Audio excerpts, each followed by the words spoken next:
Welcome to the PA is In, the show created by PAs for PAs, where codependency with your supervising physician is a thing of the past, optimal team practice is the future, and physician associate has taken the place of physician assistant as the professional title of choice. I'm Tracy Bingaman, and I'm obsessed with redefining what success as a PA looks like and what it feels like. Here you'll find the mindset shifts, systems, and processes I use to escape healthcare burnout and integrate my work into my life. Work-life balance is a myth, and an integrated life where you thrive professionally, not a balancing act, is the goal here. My mission is to help you to grow into a unicorn PA who loves their job, has abundant energy, time to spare, and work-optional financial freedom. The PA is in. Welcome back to another episode of The PA is In. Today, we have an interview with Michele Cambron. Michele got out into medicine and then realized she wasn't sure what specialty was for her. And then she went looking for resources and found that there weren't any great specific resources for PAs to figure out what specialty would be a great fit for their personality during this season of life. So she made one. You can find her YouTubing on the medicine couch and sharing about unique, cool, and crazy jobs for PAs and NPs there. And today she's going to talk to us about her journey with medicine and why she's so passionate about sharing on this topic. Without further ado, here she is, Michele Cambron.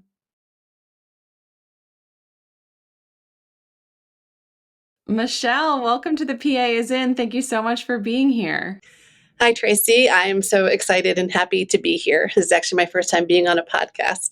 Well, I'm so excited for us to go on this journey together. I would love if you could introduce yourself to our listeners and tell us a little bit about yourself. Sure. My name is Michele Cambron. I am a PA. I went back to school as a non-traditional student, so I became a PA later in life. Graduated in 2015. Been practicing and have my own YouTube channel about medicine now.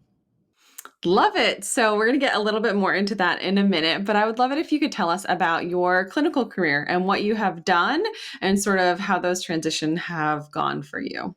Sure. So, like I said, I started as an older student. When I graduated, I felt I really needed to find some place that had good mentoring available. I think when you're older, you realize just how much you don't know, when you come out of school. And so I ended up in a rural primary care and a solo physician's practice. She said that there was going to be a lot of mentoring and talking about cases and then just about medical conditions in general. And I think she had best intentions, but, she was running her own practice. She was a newer doctor. She was seeing 20 to 24 patients a day herself. She had young kids at home, which meant she had to leave as soon as she was done seeing patients. So I felt kind of adrift and like I was just plunked down in this rural primary care with older, sick patients, kind of floundering by myself. So I did that for a year and then decided to leave, thought that wasn't for me. And I went to an urgent care and they were very much somebody focused on the stopwatch. They wanted all your visits to be done in 15 minutes because they did same day by appointment urgent care. And I didn't really fit into their time model. And so after about 8 months or so, I ended up leaving there, feeling like a failure in medicine. And then I started just doing locums for a while, trying to figure out where my fit was in medicine. If you only take one sheet of paper to your next negotiation, let it be the PA Pay One Sheet. It's a tool designed to walk you through setting up the ideal outcomes, assessing the situation you are negotiating in, and it even includes a reminder of which negotiation skills you can use. Stop what you are doing. Download the One Sheet, print it out, fill it out, and literally bring it to the table with you when you are negotiating next. It's designed specifically to work in healthcare settings wherever you are. You can use the PA One Sheet to get the best deal, the biggest raise, and to help your confidence walking into your next negotiation. Head to www.tracybingaman.com/one, that's ONE, to download your free copy of the PA Pay One Sheet and start prepping for your next negotiation today. It's linked in the show notes, but in case you missed it, it's at www.tracybingaman.com/ONE. So, I would love to dive a little bit deeper into this because I think this is something that a lot of people practicing clinically feel like either they get into a practice sort of thinking it's going to be one thing. And then once, because everyone's on their best behavior when you're getting interviewed, right? We're so supportive. The team's like a family, everything's amazing. And then you get in and you're like, wait, this is not exactly what was described to me. This is not what I was sort of expecting, especially as a new graduate. But I think anyone at any point in their career can feel like this, like they got sold something and then it was a little bit of a bait and switch when they got into practice. So, what advice do you have for people who are in that situation and sort of saying, like, hey, this wasn't what I thought it was going to be? And I'd love it also if you could address that sort of like, I felt like a failure because I didn't fit into the position that I ended up in. Yeah, so I think that it comes down to a lot of times when you're interviewing to ask the right questions. It's my first job. I didn't know what questions to ask other than is there going to be mentoring available? But I didn't really understand at that point how practices were set up and um, how difficult it is when you're both practicing, seeing lots of patients to be able to have time to do those things. But I think asking questions, but beyond asking questions, I think maybe seeing if you can talk to previous providers that have worked there, especially for PAs or NPs, understand what that relationship is like there with the supervising physician or just the other providers in the office, try to get an idea of how much support is there and shadowing. I think the biggest thing that you can do is ask to shadow the practice for more than one day if possible, but at least for a day, just to see for yourself the flow of things, how the staff works together, how fast paced it is, those kind of things, those intangible things that you can't really tell just by asking somebody. So I think that's probably the biggest two things you can do is talk to former staff and then also see if you can shadow. As far as feeling like a failure, I'm a pretty open person, so I throw a lot of things out there that people may not feel comfortable telling other people. But I've always been, I think, like most people that go to PA school, I've always been a high achiever. I've always done well in jobs, always been the model employee. So this was a real hard hit for me to feel this way, like I am not successful, that I'm a failure. I put that in quotes. I'm obviously not a failure, and I'm a good provider. And it's really not been a problem with my medicine. It's been a problem with time to be able to see as many patients in the time frame that they want you to see them. And I've been struggling with that a lot in my career, and I talk honestly and openly about it because I think, like you said, a lot of people have these struggles. May not be the same struggle, but there's something that is causing them a lot of grief in medicine and making them feel like a failure. And I don't really have a lot of great answers other than realizing that obviously we're not failures. Anybody who can get through the schooling, PA school, whatever, to come to work in a career, that's an achievement in of itself. And I do think that there is kind of, I want to call it the right fit, which is partly why I started my channel. I think that there are places in medicine, jobs in medicine that suit people's personalities better than others. And I think it's really kind of, if you're really unhappy, it's finding those opportunities, whether it's in medicine or medicine related fields or something entirely different. Yeah. Yeah, I think that that idea of it's not your failing, it's just not the right place for you at the right time, which sort of makes me think of like if you break up with someone and you say like it's not me, it's you, right? Like it's it's not the fact that I'm not good at this. It's not the fact that I can't hack it or I can't hang or this is not, it's the fact that the way that I want to take care of patients doesn't fit into the amount of time that I have to spend with them in this particular situation, or the way that I want to practice medicine doesn't jive with what this office values. And I really want to echo that shadowing piece. I think a lot of times we think of shadowing as like something we do before we get out of school, right? You've got to get your clinical contact hours. You have to do this shadowing. So you go to the nursing home and you go to the family practice office and you shadow providers.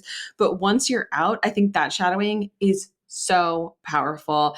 And if you can go to the office for every day for a week, right? And really think about, how does it feel when you leave that situation? Do you feel just like drained and utterly wrung out, or like super, like, oh, I'm so keyed up, I can't relax? Like, how does that practice environment make you feel? Because you cannot discern from an interview how you're going to feel in that clinical setting. It's actually getting your feet on the ground and going to the operating room or going to the ER for the day to see how it feels to be in that situation. I think if we spent more time on the front end doing that, we would spend less time looking for new jobs because we would find one that's really, truly a good fit at the time. Yeah, actually, I just had seen a post on a Facebook page. Somebody was asking about that. They have a lot of turnover in their organization, and they're trying to work on that. And so they were asking what things help people. Is it more better salary, more time off? And of course, all of those things are great. But I chimed in with saying, I think it's more spending more time on the front end when you first start working. Like onboarding is so pathetic in for the most part when it comes to medicine. It's like somehow magically you've gotten this master's degree and then you know everything about everything. You know how insurance works, you know how billing works, you know everything, and you're supposed to pop in and not only practice medicine but do all that other stuff. And I feel like a lot of organizations miss the boat. I am a huge proponent of cross training, always have been, in every job from waitressing on up. I feel like if you start an organization and you spend some time with the receptionist and with the MAs and with the lab and whatever, just to see how the processes flow. It doesn't have to be days on end, but at least a few hours with each position, getting to know those people, understanding how the ebb and flow works, the problems that they come across, and the things that are problems that you may do as a provider that cause them more problems. I think if you understood all of that and you feel like you're actually part of the team, you work better, you have a stronger connection to that opportunity and that job, and you're going to stay there longer and you're going to be more successful. But people are just in a hurry to get you producing that money right off. Yeah, I think that global view of both the patient experience and what everyone on your team is doing for that patient leads to a more vested interest on your part to do, to do well, to get the billing right, to do to take good care of patients, to give them reasonable expectations about when they can get their lab results called back, and will they hear from you or will they hear from, one of your clinical staff. All of those things work to make your life better, but they also work to improve patient care. So I think when you have that idea, you get why it's a 99204 and why that matter, why those things are important. It just like, zooming out a little bit to see past what your specific job is and to understand like the global view that a practice or a group or department has when they're taking care of patients. So I would love if you could tell us about this journey to start your YouTube platform, what you do there, where we can find you, all of those things. Sure. Well, like I said, it kind of was born out of what I call my failure, and again, in air quotes, failure in medicine. And after I had done the primary care and the urgent care, and then I just started, working locums, again, more primary care. I thought, well, maybe it's the fact that I'm trying to do these jobs that require this broad depth, this broad knowledge. Maybe if I worked in a specialty where things could be more focused, I could focus my studying on a smaller area. I could get really good with repetition of the same thing visit after visit, or the same types of things. And maybe that familiarity and that depth of knowledge will help me to be faster. So that was my thinking, like maybe I need to get a specialty. But then the problem arose that just kind of the way my rotations worked out, other than surgery, cardiology was the only specialty rotation I had. and cardiology really wasn't for me. So I didn't really know what it was like to work in the other specialties. So I thought, being the good PA, I will research this. And so I looked for books on how to find the right medical specialty for you. And all I could find were books written for physicians. So I bought one of those books, but there was so much in it that didn't pertain to me. And I was left wondering, well, what is it really like for a PA in those positions? Like how much autonomy would I have in that specialty? What kind of procedures would I be expected to do? Those kind of things. And so I decided, well, if I can't find a resource, that I will make my own. And so I did some research. I sent out a survey. I was reading as much as I could on different forums that people would talk about their specialties and things. And so I started to write a book. And that book is still in the works, but but then I discovered YouTube, and I'm like, oh, I'd much rather talk than write a book. So my focus shifted from my book to starting the YouTube channel. And the book is still in the works. One day, hopefully, I will, have that published. But right now, I do all those things on my YouTube channel. So, do you interview specific people from different specialties, or what kind of? It's not just you talking about cardiology; it's you interviewing a cardiology provider. Yeah, I approached this YouTube channel as like just a person learning myself, which is what I am, which is why it started. I thought, well, maybe if I talk to all these people, I will find where my fit is in medicine. So I started just interviewing people in different medical specialties. It was hard to get interviews at first, so I did some things myself, like talking about the best, some great apps for PAs and NPs and finding CME, those kind of things. And I still do those occasionally. I still throw in different practice stuff. I've done several videos about the new PAN-RE-LA recertification exam, those kind of things. But my channel mainly is an interview channel. So I interview people working in all the different medical specialties, and I still have, quite a few. There's a lot of specialties, so I still have quite a few specialties to interview, but there's a lot out there already. I also interview PAs and NPs who have moved into the non-clinical space.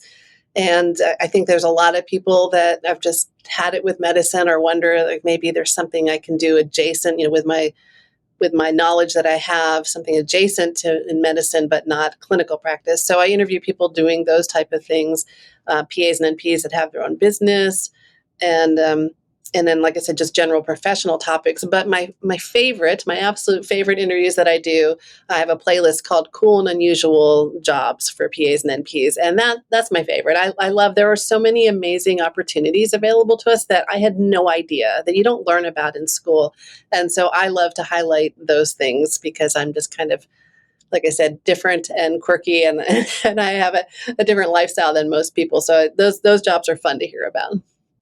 And I think the beauty of sharing those stories and interviewing those people is the viewer of that video gets an idea of something they didn't even know existed. So maybe it would be a great fit for their skill set, but it's hard for us to think of things as possible if we don't even know that they exist. So if you don't know that a specialty exists, you're not going to go looking to break into that area because it seems very daunting and insurmountable if there's no one else practicing in that area of medicine. So what a cool thing to be able to, use your platform, shine a light on these unique jobs. That's so interesting. Yeah, I do. I really love that. I love hearing, like, just an example, like I interviewed a PA who's doing breastfeeding medicine. Not something I'm interested in, but it's just fascinating to hear about that. I'm like, how do you have a whole career just around breastfeeding? Like, isn't that being a lactation consultant? And like, no, they do so much more. They do lactation consultant type things, but then they also talk about the breast health and different, when they get infections and different things like that. So it's cool to learn about those things. And I also always try to ask, like, if people are interested in this specialty, how do they go about doing that, getting involved? Like, how do they learn about it? What societies could they be involved in? Those kind of things. But the other reason that I feel it's important is that I'm discovering so many jobs that I can't qualify for because of my age. I'm already 54, and there are a lot of these are government jobs or are associated with military. but not necessarily in the military, traditionally as we think of it. But I don't qualify anymore because of my age. And if I would have known about these opportunities when I was in PA school, I would have molded and shaped my career so I would be the candidate that they want, and I could have gotten hired to do those when I first started in, when I was younger in my career. So I think that that is another important thing, and I love about doing this is helping people understand what those possibilities are, but also what they have to do to get those jobs. And sometimes that can take a couple of years of preparation. Yeah. I think that the beautiful thing about sharing information about these things is that it lowers the barrier to entry, right? So all of this knowledge is powerful to the potential person who wants to do that thing, right? Now they have a person who they have seen done it. Now they know what the requirements are. Maybe they thought this was the track to go, but they're going to go into surgery instead, or they're going to do something else with their career. And I think that giving us this sort of zoomed out global view, because I think a lot of us become PAs. And to me, being able to switch specialties was one of the most attractive things that was so great. Like the schooling was something that I could see in the short term, like, okay, I'm going to get this done. And then I'm going to be able to practice in any specialty of medicine. It's something that we say all the time. You could change specialties, you just get a new job, you go to a new specialty. But how, right? How do you get that? How do you go from general surgery to plastic surgery? How do you go from, specialized to more general? How do you switch from surgery to medicine? All of these things that it just sort of seems like we've presumed we knew how to do. Like we knew how to navigate from specialty to specialty and within the business of medicine, but then we get out and we're like, I see it, but how do I get from where I am to where I think I want to be? And how do I know for sure that that's where I want to go anyway? Exactly. Yeah, it's definitely a problem. And I made a video specifically about that, how to change medical specialties without having the experience in that specialty. And it's not always easy. Sometimes people luck into it and it is easy. It's as easy as applying and getting hired. But other times it's preparing yourself a little bit, doing a little bit of um, gathering some skills and knowledge and things and meeting the right people before you can move into those specialties. But I firmly believe that it's definitely doable. I've interviewed, and I'm sure you have, tons of PAs who have moved specialties. And like one of my best friends from PA school, he's on his third specialty, and we've only been working since 2016. So it's definitely doable. You just have to find the knowledge and know how to do it. Yeah. And I think that you have to stop discounting your skills. Like, I think we tend to see our skills as I have skills in surgery, period. We don't see I have skills in surgery that are applicable in many different situations. And if you can do a differential diagnosis, if you can do an H&P, if you can figure out who to consult when you're on the surgery service, the same is true for medicine, right? So that those years of experience are not wasted, that they still have good value, and that even just knowing how to get through patients and chart, like those things make you valuable regardless of whether they're in the specific specialty of where you're trying to go. Right. Yeah. If you have that base knowledge, you can always add on the specific knowledge. But if you have the skills, which we all do once you graduate PA school, then you are a good candidate for any specialty. Yeah. I think the other thing that is worth mentioning as a part of this discussion of like strategic career moves and, figuring out what's next is that you should always be thinking about what's next. Like, what's next for your current practice? What's next if you want to change practices? What's the next specialty you want to grow into? Even if you love where you are, can you do a little bit more work to become better or more proficient in something inside of your practice? Because that constant growth is what gets those steps to the point where maybe we're ready to take a jump, or maybe we're ready to make a change inside of our practice. Yeah, I love that. And I think a couple thoughts popped up when you said that. One is that I think people should always be looking at job postings, even if you're not looking, for a couple of reasons. One, you might just find your dream job pops up. But the other thing is you can keep current with what's happening in the market. You see what skills people are looking for. You see what they're offering that maybe you're not getting where you're at, which can help you with negotiations or help you realize that there may be something more that you could get if you decided to leave in the future. But all those things, just keeping up with the market and knowing what's going on is always helpful.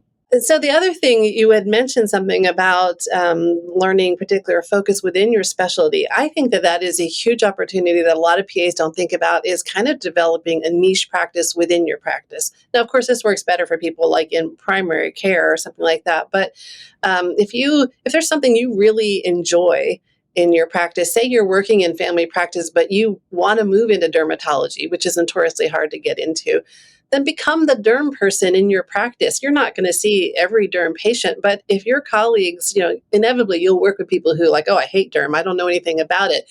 And they will be happy to send their patients to you for derm. And so you can then start learning more about derm, getting proficient in it, building up your resume so that when you go to apply to a derm practice, you can say, yeah, I don't have specific dermatology practice, but I had a niche practice within family practice doing dermatology, and this is my experience that I have. And it's going to help you immensely.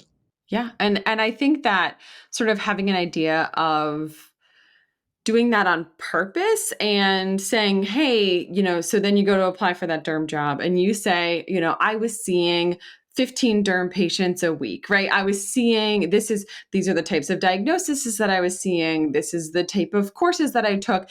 It's going to set you apart from someone who has been doing family practice and just says, I really, really want it. Right. I really, really want to go into derm. I just like it.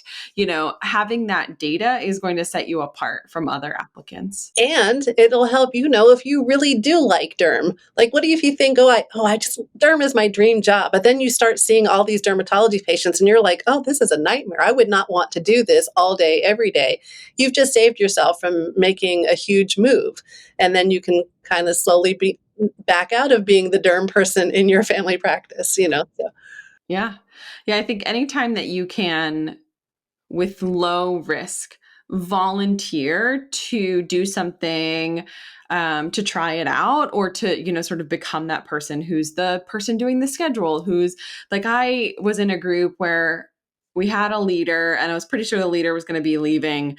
And I sort of said like, hey, I'll do the on-call schedule. Like I'll, volunteer to do sort of part of this position as this person's getting busy or doing other things, which I saw as an opportunity to like, do I hate it? Right? Do I love it? Is it something that I enjoy? Is it more trouble than it's worth? Because if you can test drive any of those things, you don't have to make the whole leap. You can just try it.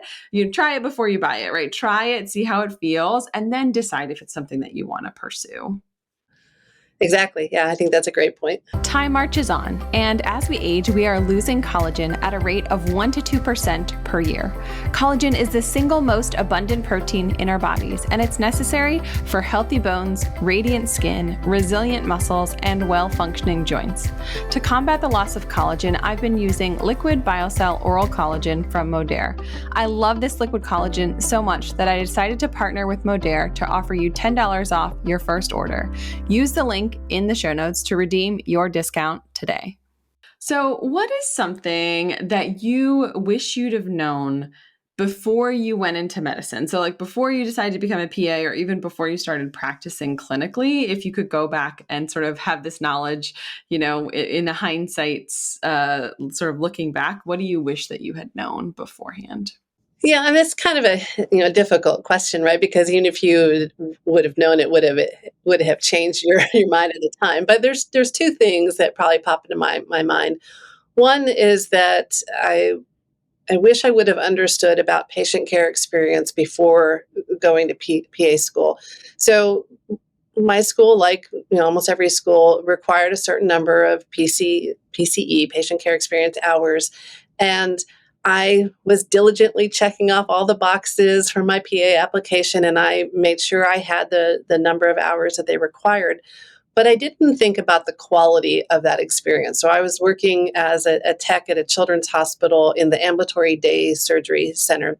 So all I really did was when the kids came in, I took vitals, I kind of managed the flow of the rooms in the pre-op area. And then in post-op, I would take the little IV straws out of their back of their hand and put a Band-Aid on. I'd give them popsicles. I'd help walk the family to the car. I mean, none of those skills have really my popsicle skills have not really come into play in my career, surprisingly. But my school let me in. I hit the magic number of hours. But I realize now, looking back, that patient care experience, it really is your foundation for your career, right? For your PA career, your schooling career, and your PA career. So, can you be successful with bad patient care experience before? Absolutely. But especially, someone like me, I in order to feel really confident, I feel like I need to have all the knowledge, which is never going to happen in medicine. But I feel like if I would have had really good patient care experience, like been an EMT or scribe or something where you're, doing procedures or doing, not procedures, but doing things like EKGs and learning how to read those things, being familiar with the medicines, understanding the terminology and the lingo and getting that kind of sense of who's sick and who's not really sick, all of that stuff. If I had that as a foundation and then went to PA school, I think it would have been a whole different ballgame, because then you're not starting from scratch. I feel like in PA school, I was learning everything new for the first time. And, when you're first exposed to something, you can't learn it in the depth. It doesn't really sink in. You're learning to take the test, but if I had had some knowledge to build on, I think that there would have been things that I would have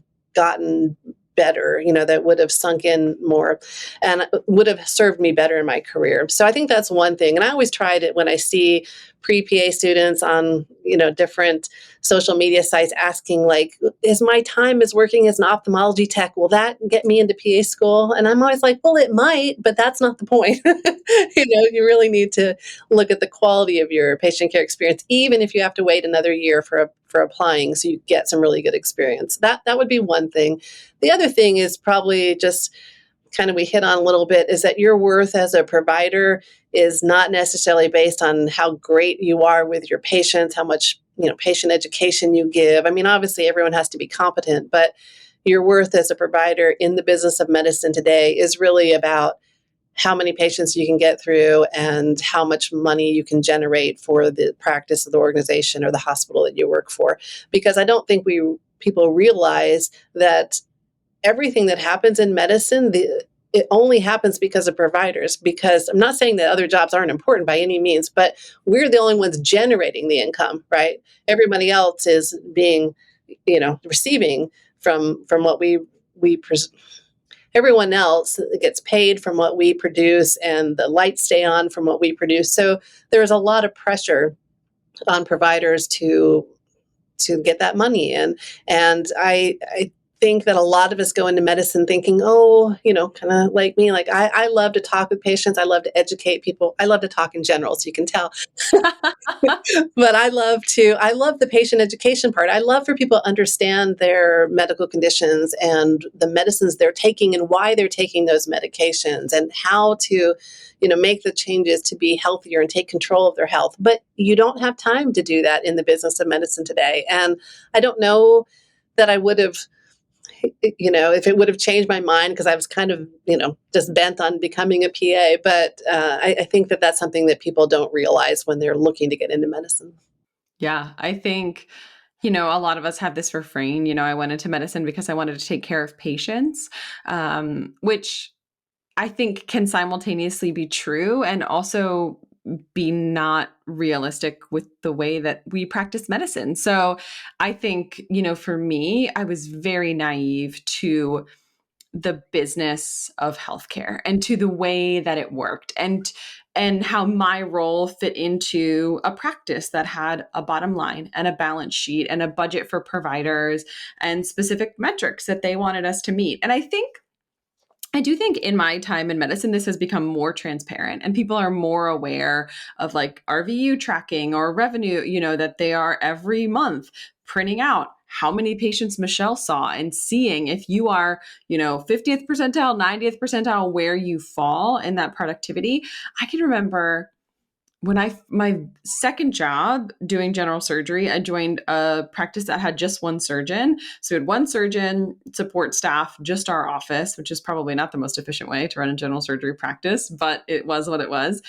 And I showed up and I was still pretty green. I was maybe 3 years out of school and I took this job, and no one said to me, this is how productive you need to be. We need to make our money on you. Like, I just thought, I'm a PA, I'm going to take care of these patients. And then I didn't understand how our EMR generated billing codes. And there was like a spot for performing provider, and there was a spot for billing provider, which is different for Medicare, private insurance. And I didn't understand it. I'm sure I learned it, part of it, as a part of PA school and like a health systems class, which I immediately forgot after the test and just like kept on living my life. And so it was probably, I don't think they were giving us printouts at the beginning. I was like 6 to 9 months into this job, and they came to me and they sat me down and they were like, "What are you doing?" And I was like, I don't understand the question. Like, I'm running all over. I'm seeing all of these patients in the hospital. I'm discharging people. I'm, prepping people for surgery. Like, I felt like I was working really hard. I had my own schedule. I was prepping people for colonoscopies and EGDs. But almost all of the visits that I was doing, aside from the first assisting I was doing in the OR, were pre or post-op global. They were not billable visits. They were not generating revenue. And sometimes they were not even being attributed to me at all because of the way that the system was set up. And so they said, your surgeon is having like a banner year. We're not sure what they're doing, but they're at like 200% productivity, like amazing. And I was like, that's because I'm doing all of this stuff that's not generating revenue. That's because I am doing all of this work that's not being captured in this spreadsheet. And no one said, like, we're going to fire you. But I was like, I need to help them to understand the way that I'm adding value to this practice. I never as a student, never as a new grad thought that that was my job. I just thought they have to know, right? They have to know It's what value obvious.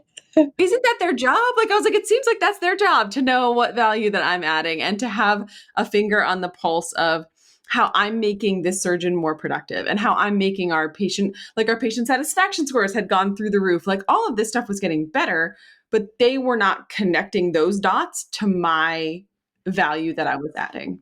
And I had to show them that. And I didn't know that that was my job. Like, that is your job. Like, you have to know your value as it fits into the global landscape of your practice, as it fits into your specific productivity. Like, those things are important. And oftentimes it's not so measurable. Like, if you showed up and patient satisfaction scores went through the roof, but you're not hitting your RVUs, like, you have to get them to understand this is because of me, right? Like, the culture's better, the care is better, and it's not always a measurable thing in that spreadsheet they give you at the end of the month with your RVUs.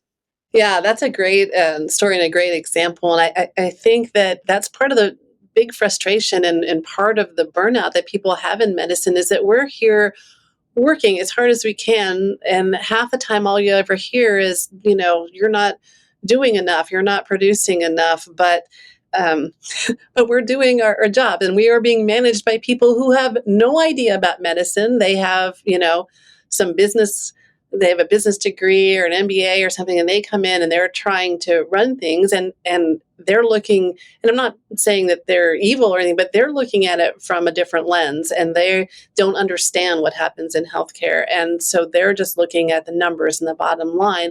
And as more of those people have taken over medicine, then those of us who are actually practicing medicine just feel dumped on all the time. And we're like, you don't understand what my job is. And when you feel like you're not understood and that no matter how hard you work, you're never going to produce enough for them, then it just leads people to feel like, just shrugging their shoulders and throwing their hands up and be like, oh, well, whatever. I hate medicine.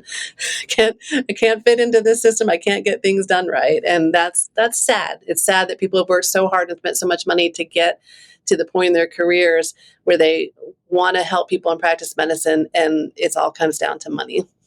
Yeah, it's a shame. It leads to provider resentment and just feeling like I'm not valued. I'm on a hamster wheel. I'm just doing more and more and more. And especially my experience when I was burned out, I felt like I was really trying hard to advocate for both my patients and their safety and my own personal health and safety. And I was raising my hand and saying, I need help. This doesn't seem safe or sustainable. And my administration was like, keep up the good work. Well, if it's not sustainable for you, we will hire somebody else and see if it's sustainable to them. And then we'll burn through them and then hire somebody else. It seems like that is kind of the business of medicine. Now, again, and I'm sure you've interviewed people, there are people that have fabulous careers, that love their careers, that work in great organizations. So they do exist. It's just, in general, you tend to hear more about the negative stories than the positive ones. Anyway, so I interviewed this gentleman who works for the Public Health Service, and I interviewed him about something different, but he talked about, and I hope to have an interview with him about this one day, but he talked about that a big project of his is working with the government on something called total worker health.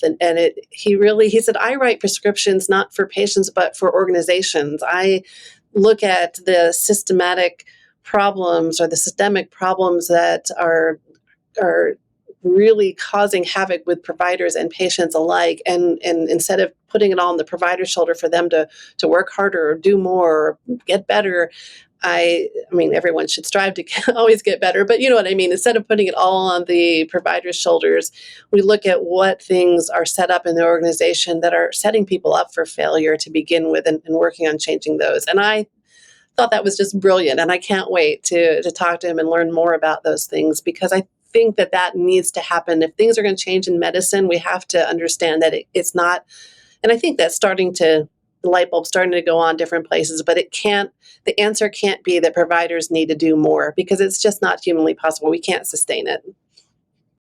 I think the answer is that providers need to stand up and say, I'm refusing to do more. In fact, it would be safer for me to do less. Here's how it would benefit patients. But I think there's such an important piece of, we can't do it by ourselves. So it has to be bottom down. It has to be providers saying no. And it also has to be this system and the administration saying, whoa, we've realized we're just burning through people and it's just not sustainable. We have to do something to make everything better for everyone. And I truly believe that will improve patient quality of life. It will improve provider quality of life. It will save organizations money. Like, there is a place that is going to be of massive benefit if they can figure out that wellness is just so important. Patients, providers, everyone across the board. Right. Totally agree. Can't wait to see it happen. So I feel like this is a really great place to wrap up, but I would love, before we sign off, for you to remind us where we can find you. And if people want to go and connect with you on the internet and to reach out and ask questions or check out all of your content, where is the best place for them to find you? Sure. Great. Well, thanks for letting me talk about it. So my best place to find me is on YouTube. My channel is called The Medicine Couch. You can just type that in. It'll take you to my channel. I have almost 100 videos now, so lots of variety for people, lots of interesting things there. I've recently launched my own Facebook page with the same name, and hope to, in the next couple of months, have a website and maybe TikTok, Instagram, get those things going as well. So everything, though, will be found under The Medicine Couch. Awesome. Well, Michele, thank you for sharing your time and wisdom. I really appreciate you being vulnerable enough to share sort of what inspired you to get into the business of sharing some of the great, awesome, unique, and cool things that we can do as providers. So thank you so much for joining us. You're welcome. And thank you so much for having me. And thank you for what you do to help educate providers as well. I love any episode that reminds you that it is not too late to change course, that you have the ability to mold and shape your career into something that works for you. And that if historically you've had jobs or positions or worked in specialties that didn't feel incredible to you, that there are resources to help you figure out what the next best step is. Thanks for tuning in to another episode of The PA is In. This PA is out. Congratulations, you've just joined an awesome club. By listening to a full episode of The PA is In, you are officially on the Unicorn PA team. Welcome aboard. What most team members do is they subscribe to the podcast because that allows them to automatically get the latest episode of the show. The life of your dreams exists on the other side of taking action. Keep making small shifts and keep getting better. Your life will improve, your career will soar, and you will have the confidence you need to create your own success. I will see you in the next episode. This PA is out.